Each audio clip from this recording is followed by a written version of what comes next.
G'day YouTube, my name's Lance and welcome to Bundy Bear's Shed. Well, the weather report. Well, we got some rain.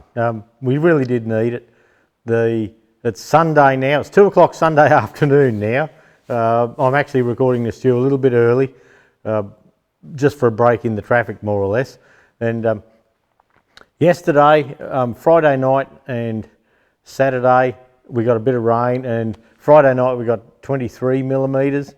And over yesterday afternoon we had a couple of storms and that, and we got another 6 mil. So not quite 30 mil out of it all, but boy, it was good. It was it's given a freshen up and a nice feel to the place. But it looks like that storm front has gone from west to east. It's gone out over the ocean now, and the day now, look, it's just beautiful and sunny. It's just a cracker day, and sunshine's out here, and blue skies everywhere. And this morning we had quite a stiff southwesterly. Now, a southwesterly is it's our winter wind. We get nor'easterlies off the ocean in summer, and we get southwesterlies, southwesters. That's our winter breeze, and that comes from across inland, and they're often quite cold. If it's a cold or miserable wintry day with a good sou'wester, it's bloody freezing. But today, with the clear sky, last night wasn't too bad. It was, quite comfy, but they're saying down to 8 degrees and 21 degrees through the day. So at the moment it's 19 degrees. Look, it's just a lovely working temperature. And with the clear skies over the next few days, that will probably drop the morning temperatures. And yeah, that's not too bad, eh? I've got the John Deere apart over there, as you know, and I need a little bit of time to get that back together. I had a look last week at some parts for it, and that little PDO brake band that is playing up, I can remember them being $170. Through John Deere now, they're $369 plus GST. Our GST in Australia is 10%, goods and services tax, plus freight. So it's like $430, $40. And well, it's probably $396. We'll call that $300. 10% is $330. Then freight at $25 or something like that. So we're up around $450 just for that one item. So yeah, that's a bit more expensive than I was hoping for, but that's fine. We can't go worrying about that too much. This morning, I come up the shed here. Well, yesterday with the TEA 20, it was raining on the roof and all that. I couldn't film anything, and I thought, well, there's a lot of little jobs that I can do on the TEA 20 that aren't worth filming, yet they still need doing. And so I putted around, did some of them, and little things like adjusting the clutch pedal it was riding. The radius rod on the left-hand side, I put the axle in, I didn't line the bloody thing up, so I had to pull the foot peg off and put that on. Things like, and I didn't think I'd bother filming putting the oil pump on, like it's, you got a little tang to line up and 3 bolts, and I thought, oh, that's just, yeah, no real need to do that. So at this stage, I've jacked the tractor right up at the front and got stands under it. So I hopped under yesterday, I put the oil pump in, just primed it up a little bit, put the oil pump in. For those that were worried about the oil pickup coming off, once it's up in there and the screen slides down over the top of it, there's no real chance of that coming off. So yeah, no need to worry, I'd say. I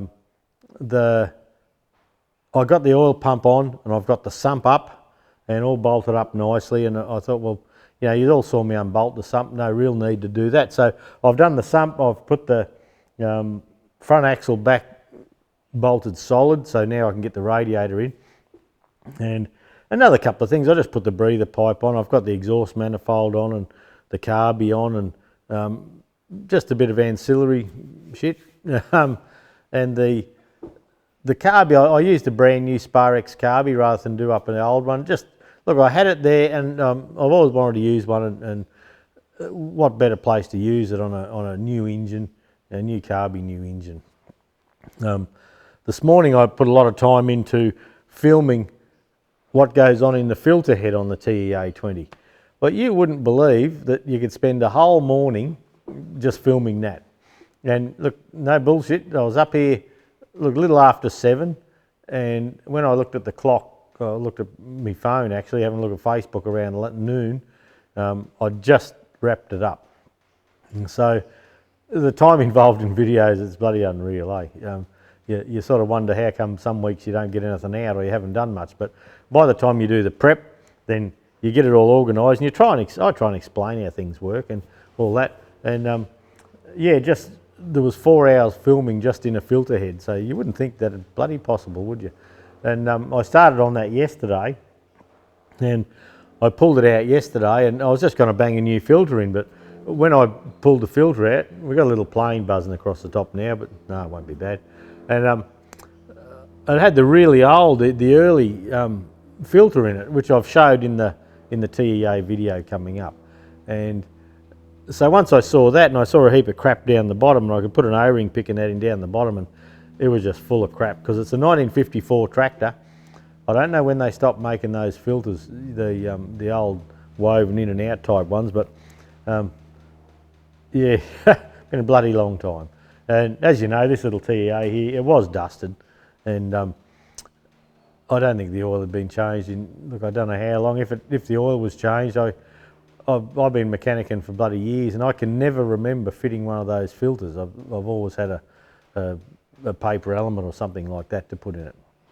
And so that got me to cleaning the canister out, and I shook and pressure cleaned and ginned around. It took me over 2 hours yesterday to clean the canister. So that's why I take so bloody long to do shit, eh? Just to try and get the content going and try and get good stuff, and it just takes ages. So anyway, it doesn't matter. Hey, we're here for a good time. And I've just bolted the carby up. I've taken the generator off. I'm shortly about to film the initial setup on the governor. Now, I was going to sit the radiator in and pressure test the cooling system, but then I snooker myself for showing you about the governor. It's harder to do, so I think I'll try and do a basic setting on the governor with everything off out of the road, just a starting point. That's all it will be probably, and then later on we'll pop the radiator on. I've got to make the old shroud fit the new radiator and stuff like that, and that stuff I'm just not going to film that. It's not really relevant. It's like putting the sump up. You saw me pull it down, but if you can't put your bloody sump up, you shouldn't be doing it, probably. Maybe. And so I've been chugging along with that. I had great plans this weekend of hopping on my bench here and stripping every little bit out of the John Deere that I'd had out so far, and I'll probably get there tomorrow doing that, I'm hoping. I spent a couple of hours cleaning my bench. I've just been a dirty bastard, and I've just been letting shit build up on my bench and build up on my bench, so it came time for a bit of bench work, and I've chose to do it here with me spanners, and you can probably see in the background I've got my lappy here, and I've got the sound recording stuff there, so there's a sound bite getting taken off the camera, and there's another one getting taken off over there, and that's what this little bloke's about. That'll play with your ear holes, hey. So anyway, we'll just see how it all goes. These little microphones, God, they clear up the sound an awful lot, but you wouldn't believe the times I get halfway through my first sentence and have a look and the bloody thing's not recording. So, and they go through batteries. So there's 2 batteries in this little piece in my pocket. I've actually bought some cargo type work duds here, so I can get that out of my pocket and I can just pop it down in my cargo pants here and just run it up this side here. So we'll see how that works. But I see on eBay they've got the AA batteries that you can recharge off your USB, and I've got USB. The sound recorder here runs off a separate battery pack that's USB charged, and because every day I record, I go through at least 4, sometimes 8. Duracell AA's, and I just thought, I'll try these ones, and it looks like you can plug them into a USB and they'll charge up, and see, I can charge them up through the week when I'm not recording anything, and I'll give them a go. So I thought I'd give them a turn anyway, because yeah, I chew through batteries every weekend. I can go through a dozen batteries if I'm having a bit of a red hot go, and a lot of times you record stuff that's just junk. You got to put it out, and some of mine's junk anyway, but you just got to put up with that. I've been talking to a bloke about another tractor, and I've always wondered about what mixes and matches. You know, can you say on a 135 gearbox, if you muck up a 135 engine, will a 4248 or a 4236 bolt on and give you more stick and all that sort of thing? And it's just been something it's been on the back of my mind with the trekking tractor. And I haven't done anything on the trekking tractor here for ages. I just seem bloody busy. And but anyway, I was talking to a bloke the other day, and he said, you don't want to buy an old Massey Ferguson 188, do you? He says it's a, and I was, originally I said, no, not really. And he didn't want a lot for it. And I said, does the motor go? And he said, look, he said, to be honest, he says, I've had it for a few years. He said, he bought it to get the roll frame off it and a couple of bits and pieces. He said, I've never run it. He said, the people I bought it off said it was a winch anchor. That's why it's got no panels. They're all rooted. But he said, they told me that the engine was good and run, but he said, I've never run it. He said, it could be shit. And he said, and it's got a multi-power. And I said, a multi-power, has it? So I thought, oh, well, yeah, with a 4248, so it's a 4-cylinder 248 cubic inch Perkins, which is a 4-cylinder, and a multi-power box. And I said, did the multi-power work? And he said, look, I don't know. He said they were driving it, and he said he took it to his place and started stripping shit off. He wanted the starter and bits and pieces. He got it cheap off a fella, and he had what he wanted of it, you know, and the front rims come off and all sorts of things, and he'd used it for parts. But he said, where the engine goes, I don't know. And I said, well, does it turn over? And he says, yeah, it seems to, you know, just with a bar in the starter hole. And he said, I've got a tilt tray here if you want me to deliver it. And so he wanted a price for it all, and I said, oh no, there's just nothing in it for me for that. And so anyway, we back and forth a couple of times, and I decided to buy it off him. So I've got it outside here now, and the engine, there's a few pipes open on the injection pump and all that, and which looks recent to me because he's been having trouble with the fuel tank, and he'd started patching the fuel tank, but he gave it to me yesterday, and he was saying, oh, you know, he sort of wanted that tank, but it just, you know, it was part of the deal, so it's part of the deal. And I was like, I don't want the bloody tank. You can, you know, feel free, take it with you. I'm not interested in that part of it. If I can get a 4-cylinder Perkins that runs, a 4248, and if it doesn't run, it's something I've never done a video on, and just for the channel, it'll just be a good thing. And another multi-power box. Multi-power boxes are getting hard to find, and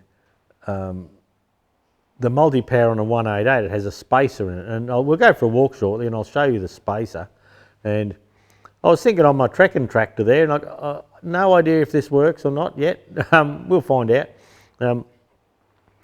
With the little 135 here, I'm always a bit crunched up on them, and on my trekking tractor, if you follow the channel, you'll know I'm leaving the lift cover off and I'm putting a flat plate and bringing the seat back to give me a little bit of leg room. But it's a mix between having nice leg room and stretching. You don't want to be stretching all day.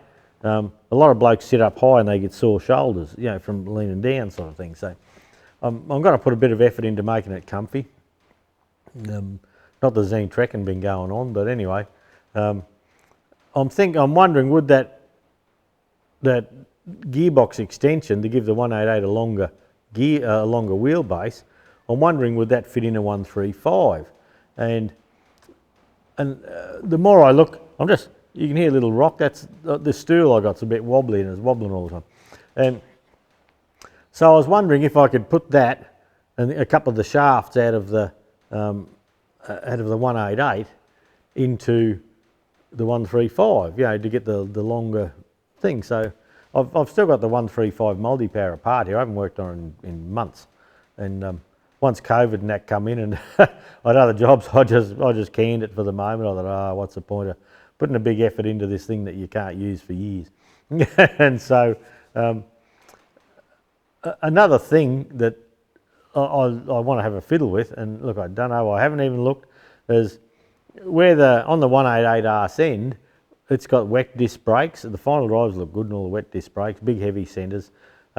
Could you unbolt that, change the centre gears in the diff and pop a 135 axle in? You know, just mix and match. It's like Massey Ferguson's are a bit like a Meccano set. A lot of things are interchangeable, and I bought it just for the fun of it. And Jude says, "Oh, you're going to make any money out of that?" And I said, "Oh, I don't know. I don't care if I do or I don't. It's just one of those things. It gives me content for the channel, which is one thing, and I was getting a little nest egg from the channel, and the channel bought it. I've got a separate little nest egg. Then, as you get a few payments off Google and that, I pop it into my separate bank account. And I'm trying to keep it just to put back in, just to keep it generating, sort of thing. So, so it paid for it, and it was only a few $100s. So for a multi-power box, the steering box feels good, but every old rooted tractor, the steering box is toast. We may get a video out of the steering box. I don't know what I'm going to do with the steering box once it's done. No real need. I don't need one. And there's other things I'd like to look at, like with the 4-cylinder front end on the 188, if you pull the whole front axle out, I've got a spare, you know, I've got a new front bolster for the 135 trekking tractor, and will that front bolster fit on that Perkins as well? You know, are the bolt holes the same to bolt the front on? It really looks to me like the 188's got the starter on the left as you sit on the seat. The 135s, etc., they have the starter on the right as you sit on the seat. But the multi-power box has a bulge both sides. And when you look at the 188 multi-power, and you look at the left-hand side where the starter is, and it's got a snout on it, and I reckon the multi-power box has been made with a 135 petrol with a long starter in mind. And look, it may not have, it just appears to be like that for me. And so I'm going to pull that tractor apart out there. I've got a forklift and all that, I can do it quite easily. And I've got a couple of gearboxes around and things like that, and I'm going to mix and match parts and just see what fits with what, and is the stud pattern around the bell housing the same, and will with a Perkins engine, like a Perkins A3152 or AD3, direct injection 152, where the sump bolts on, the cast sump and all that, is it the same stud pattern right through the range? Which sort of makes sense really to me, but perhaps it is, perhaps it isn't. So I just bought it as a bit of an adventure thing really, and this morning I went out there and I got a bar into where the starter motor goes on it, and I started barring it over, and I thought, right, if it bars over and it does 2 full turns without anything going wrong, the engine mightn't be bad. You know, it might be well worth putting a few bob towards and having a play with. And the first turn around, I got to one stage where it was quite firm, and I thought, oh shit, this isn't good. And anyway, I just barred it over it, and it did bar over, but it got a bit firm. And I thought, oh, perhaps I should pull the injectors out in case it's got a bit of moisture in it or something. But we worked through it, and I was just going steady and worked through it. And then I lost count of how many turns I've been round, so I cleaned a mark on the flywheel, and I went 2 full turns. It's quite free. Doesn't feel like a lot of compression though, but that's fine. You know, they're a dry sleeve engine. They're like the 135 engine I did up. The AD4 236 and the AD4 248, they're a beautifully balanced engine. One's the 236 has got a 98mm bore, and I think from memory the 248's 101mm bore. But the oil pump, they have a proper balancer assembly in the sump underneath and things like that. So they probably would run smoother than a 3-cylinder engine. And whether the engine's any good or not, I don't know. I'm probably just going to pull it out and pop it on a pallet and store it for the moment. I'll have a look and see. It's turning over nicely, and just before I crawled under the tractor, and I noticed when turning the flywheel over, the flywheel was coming up dirty, you know, oily, watery, dirty looking. So I popped the inspection plate off underneath, and yeah, a heap of water and shit come out, but that's fine. We're happy with that. But I thought I'd crack the engine oil drain plug and see if there was any water in there, because, you know, oil floats on water, and not a sausage of water come out. But I see it's got no gear stick boots on it, and I know it was sitting out at the fella's place, and so I hopped under and I've cracked the bottom of the bungs. I've levelled the tractor up, let it sit, and I've cracked the transmission bung, the multi-power bung. Not a sausage of water has come out. Beautiful clean oil to look at. It hadn't been stirred up though. And then the diff bung at the back there, I did the same, and there's no water that I've found anywhere, which is a bloody miracle for a Massey Ferguson. But anyway, a couple of parts that are hard to find are the multi-power box, then the pump, the multi-power pump, and the brackets that come up off the pump for the auxiliary pump, and it's still got all that there, where if you remember with the 135 harvester tractor, that had been taken off. So there's just a few interesting parts there. A lot of parts I can use for other jobs. I imagine a 188, I haven't looked at my specs yet, but the PDO and all that on the 135 multi-power here is 10 spline.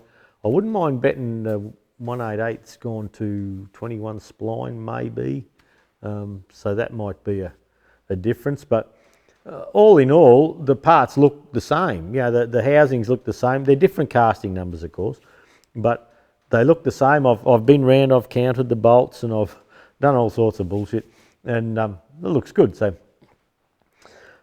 So that's just going to get stripped. It's going to get pulled apart. Anything that's junk is going to go straight on pallets for the next skip bin, and the good bits, the housings and all that, we're going to keep. One rear tyre, it's got a really good rear tyre that I could probably get half of my money back on, and the other tyre stays up, but the rim is absolutely rooted. It's dangerous, so I actually let a bit of pressure out of that yesterday, just to be safe. So it's got big heavy cast centres and no front wheels. Everyone should have a tractor with no front wheels. So yeah, look, come and have a wander. I'll go handheld on the stew. I'll walk you around the little TEA here, that just to show you what I've been up to, and just to show you I haven't just been sitting up here drinking beer and stuff. I'm back after the party last weekend. Oh, we had a great time, and I've been sneaking up on the kilos again. I've been sneaking, and I'm not one to jump on the scales all the time, but whenever I jump on them, it's a little bit higher than the last time. So I've hopped back on track with that now. So I've chucked the grog away.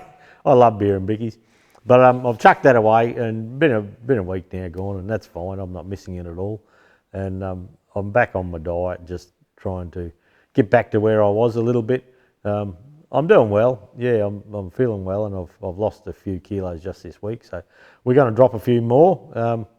See how we go. Last time we dropped 34 kilos, and which I don't know, what's that, 70 pound? Anyway, something like that. Who's counting?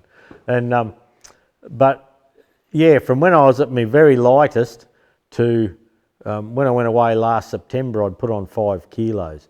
Well, I'd put on another 5 to 7 kilos since last September. So in a year, I've put on 5 to 7 kilos in there somewhere. Depends if I've got my boots on or not. And I don't dick around taking my boots off. I just hop on with my work boots, and I've gone from non-steel cap to steel cap work boots and all that. So anyway, who knows? Doesn't matter. And so yeah, I've dropped a few this week. So I'm going to, if I can get back to where I was last year at September, if I stay focused, it'll only take me a month, something like that. So I'm not missing anything. I'm enjoying it actually. I'm feeling well. So I think me flu, all my coughs and colds and sore holes are all gone. My teeth I super glued in, and it's good. I didn't do it properly the first time. It just didn't feel right, and anyway, it come off. So I hooked in and got some super glue gel up it and pushed her in and tidied it up, and flashes a rat with a bloody gold tooth now, so that's a good thing. So hold tight, I'll go handheld, we'll reset everything and I'll go handheld and we'll go for a bit of a walkabout, eh? Okay, this is where we are with the TEA 20 at the moment. I've got to set this up. We're setting up the rods and all that sort of thing on the governor, and I'm just getting that. I've got the governor, the generator off on the floor down here, and that's going to give me nice clear access to show what's going on with the governor set up here. So with all the settings here, how much movement we should have here and things like that. So hopefully that's okay. I've got the carby mounted. Now that's a brand new Zenith 24T. It's a carby Sparex had, and they didn't supply that this time. I've had this carby tucked away for a little while. Now the fitting that comes with these carbies here, you're best off to use the old fittings. That's what I had to do, and I've put all the split pins and all through the choke and all that sort of thing. So I've also put the breather pipe in, and look, I've been thinking about that breather pipe. It's got me rooted what that thing does. Why would you put a little top breather pipe straight into the inlet above the carby here? So you've got an air fuel mixture here, and the low pressure here draws it out of the engine. So it must just be for if your engine gets worn or something. You already have a big breather here, and that comes all the way down to your crankcase ventilation. I should put my glasses on. I can't see if this bloody thing's focused or not. And but anyway, that plug there, this fella here, that's a positive crankcase ventilation that goes on the inlet side as well. So why they have the other one, I don't know. They must be looking at reducing crankcase pressure. You can see down here, the sump is on and all buttoned up, and the front axle's on. The front axle's buttoned up nice and tight. I have been mucking around with, the filter housing there. Where are we? There. The filter housing there. That's what we've done the videos on this morning. Like I say, 2 hours yesterday cleaning and buggering around, and 4 hours this morning. But that's all right. We have a new Sparex starter motor on there. That's not something I was going to film. Now it's an S41136. I think I can zoom in on there, and you can see by the box it's a Pressolite brand. And look, I'm liking that. It bolted up well. This strap here, the strap at the back on the that covers the brushes, as it come out of the box, that strap was in the way and it was going to hit the engine there. So I turned the strap, and I thought I could have it out here like some of the old ones, and I thought, well, why would I do that? Why not have it at the bottom, so if any moisture gets around, it'll drip off the bottom there. So look, that's not too bad, and I've got the filter housing on. I gave myself a bit of clutch free travel. It probably needs a bit more there yet, but that's a good starting point. Now I still have to address this, and this here where the clutch pedal goes down, that's a stop, so you don't go too far with the clutch pedal. You know, and some people, when they hop on the tractor, they use the clutch pedal as a step, and that stops it going too far. But someone in their wisdom has brought this brake rod across the bloody top there, so I've got to undo all this yet and get that on the inside there. And this brake, like that steering brake seized, so I'll probably have to deal with that. But I'll get all the hoses all hooked up and the radiator and the fuel tank on. Now the fuel tank, where are we?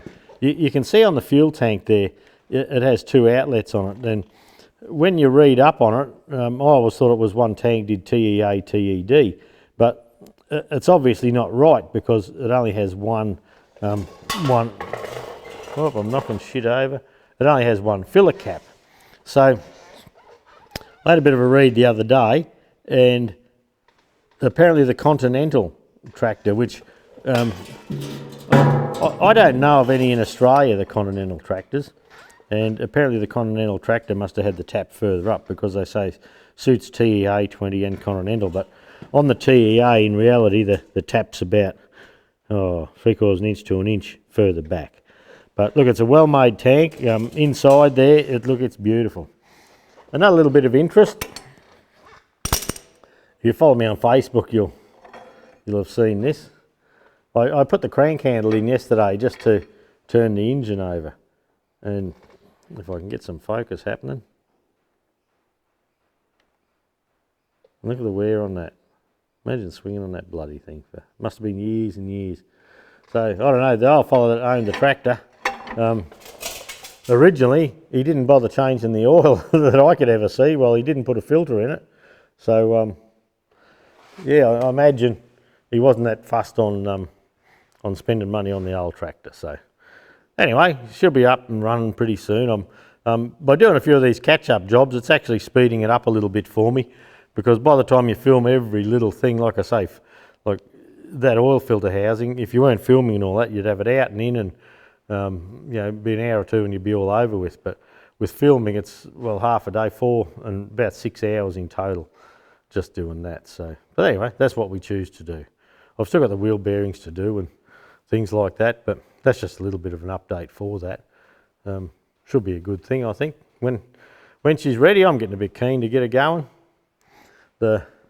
As I always show you the multi-power, but that's, and I'm actually glad it's still a part like that. Now I've got this new tractor to play with, so we'll see what happens there, see how far we get with it all.